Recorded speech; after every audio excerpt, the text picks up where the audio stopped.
Bonjour et bienvenue dans cette toute nouvelle vidéo pour les terminales ici en spécialité mathématiques, mais également ceux qui font maths complémentaires. Alors dans cette toute dernière vidéo, je vous propose qu'on aborde la notion de prise de décision. Donc prendre une décision sur une expérience aléatoire qui est faite et son résultat qu'on obtient. Donc je vais vous afficher tout de suite l'expérience aléatoire qui est faite. Alors, du coup, ça va être le même énoncé que l'exercice précédent, afin de ne pas avoir à refaire le tableur, et pour que vous puissiez bien comprendre encore une fois la notion de prise de décision. Donc ici, on a toujours un QCM à 50 questions, donc là, je vais préciser indépendante par contre, donc les unes des autres, c'est-à-dire qu'on répond de façon indépendante, et que la réponse à l'une n'a pas d'influence sur la réponse de l'autre. La probabilité de succès, donc c'est-à-dire d'avoir une bonne réponse, c'est P égale 0,4. Et donc ici, on obtient 36 bonnes réponses, donc que peut-on en penser? Alors, pour répondre à ce type de questions, il va falloir donc déterminer ce qu'on appelle l'intervalle de fluctuation, c'est-à-dire donc l'intervalle pour lequel on est sûr d'obtenir à 95% donc ce nombre de bonnes réponses, pour faire simple. Donc du coup, cet intervalle de fluctuation, c'est la même chose que dans la précédente vidéo. Là pour le coup, on va le faire de façon très simple, la détermination d'intervalle. Je vais prendre le tableur, voilà. Donc mon petit tableur qui est là. Et à l'aide de mon petit tableur qui est là, ce que je vais faire, je vais regarder tout simplement la valeur pour laquelle je dépasse 2,5%. Alors oui, pourquoi j'avais pris 2,5 de 5? C'est tout bête. Certains pourraient se poser la question. Et c'est bien de se poser des questions dans la vie des fois. Pourquoi je prends 2,5 et 2,5 à chaque fois? Voilà, regardez un petit peu. Bon, clash de Go, ça c'est mal dessiné comme d'habitude. Pourquoi ici je prends 2,5? Et ici donc, quand je fais mon compte, je prends 97,5. Voilà.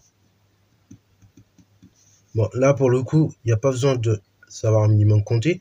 C'est parce qu'en fait, je prends 2,5 là, de sorte à ce qu'il me reste 97,5 de ce côté-là. Et donc, quand j'arrive à cette partie-là, j'ai pris 97,5. Pourquoi? Parce que là, il me reste encore 2,5. Voilà, cette partie-là, c'est 2,5. J'ai encore 2,5. Donc, en fait, au milieu, si je regarde le milieu juste, j'ai 95%. Et si je regarde le début plus le milieu, ça fait 97,5. Donc en fait, 2,5 et 2,5, c'est 5%. Et donc entre les deux, j'ai 95%.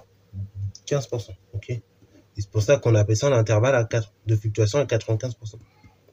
Parce que là, ici, j'ai 95% des valeurs. Et donc là, je prends 2,5 au début pour voir à partir de quand je dépasse 2,5. Voilà. À peu près ici, à peu près par là. Bon, en tout cas, je regarde. Et après, je regarde là où je dépasse 97,5, donc en prenant en compte le début. Voilà. Donc du coup, let's go. Maintenant, on retourne sur mon tableur, comme je dis. Donc, dans ce tableur, je vais tout simplement y mettre trois choses. Donc, les valeurs à gauche, la probabilité tout simplement de succès, pour chacune des valeurs, Donc, probabilité que j'ai un succès, deux succès, trois succès, voilà. Et enfin, donc les probabilités cumulées, ce qui est indiqué à droite en fait. C'est-à-dire, on cumule toutes les probabilités, donc on additionne la probabilité d'avoir un succès et deux succès. Donc pour la ligne 1, par exemple, on additionne la probabilité d'avoir un seul succès plus celle d'avoir 0 succès. Pour la ligne 2, donc là où il y a le numéro 2, donc j'additionne la probabilité d'avoir 0, 1, 2 succès, ainsi de suite. Et donc du coup, je vais regarder tout simplement dans un premier temps la probabilité. Donc je vais regarder tout simplement à partir de quand je dépasse 2,5%. Donc je balaye un petit peu. Je vois que les 2,5% sont dépassés à partir du moment où tout simplement on est à 13. Bravo. Donc du coup, mon intervalle de fluctuation, déjà, je vais pouvoir commencer à l'établir. Il sera de la forme 13 sur un nombre total d'essais, c'est-à-dire 50. Ensuite, donc, dans un second temps, on continue un peu le balayage. Et donc, si je continue un peu à balayer, là, je vais regarder à partir du moment où je dépasse 97,5%. Je vois qu'il est dépassé au-delà de 28. Donc, moi, je prends la valeur avant, c'est 27. Je divise par 50.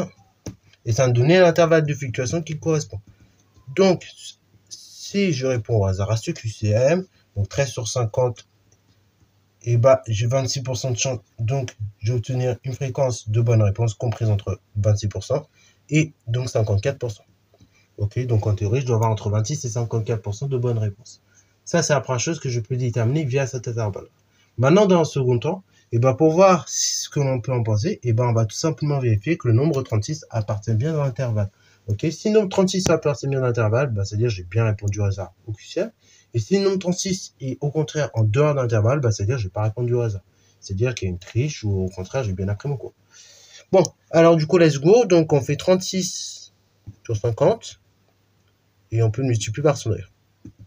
Donc 36 sur 50, du coup, ça fait 72, et ça fait donc 72%.